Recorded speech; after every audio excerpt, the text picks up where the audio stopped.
All right, guys, welcome back. Chief Kirk for Kravology. So this week, Happy New Year to you. I wanted to capture something that's happened in our advanced classes, and it's happened enough that we've had to address it. And I want to make sure that you have an opportunity to see this as well. So what typically happens on an overhead stab when someone has a problem early, essentially the knife gets caught across their arm, and there's significant concern from students when that happens for a number of reasons. One, they want to know if they're going to get cut. Two, they want to know if they're doing something wrong. Okay, so I want to address the first issue. You may or may not get cut. It depends on how the attacker is holding the knife, whether it's blade forward or blade back. But understand, if you are being cut, you're being cut at the top of the arm, which is pretty much the best place to be cut if you have to be cut. But I want to tell you there's a way to mitigate this so that it almost never happens.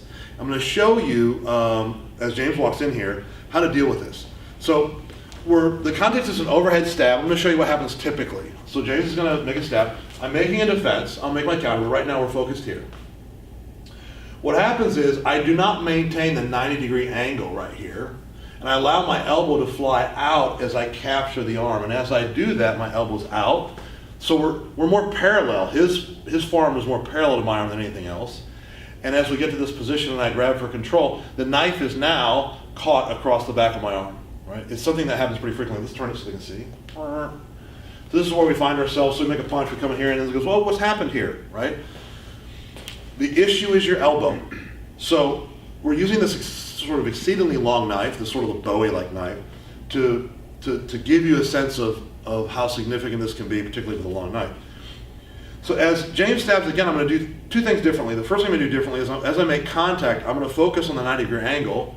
And as I drive back, I'm going to continue to focus on the 90-degree angle. So without the counterattack, just to show you the contact point, I'm making this contact point here. Now, instead of getting parallel here, I'm going to drive my body and elbow in a way that maintains this 90-degree angle here, right? So as I do this and I flow through, I'm able to do this, right? So it looks like, from my perspective, 90 degrees, 90 degrees, 90 degrees. At this point, rather than trying to break the 90 degrees and go to this position, I push out and grab the arm, which is the protocol we teach here when we teach this capture. Last time, defend, drive 90 degrees, push out. Right? If I made my contact point, I'll be a little bit closer. Made my contact with my punch. So from now on, as you do this, think 90 degrees.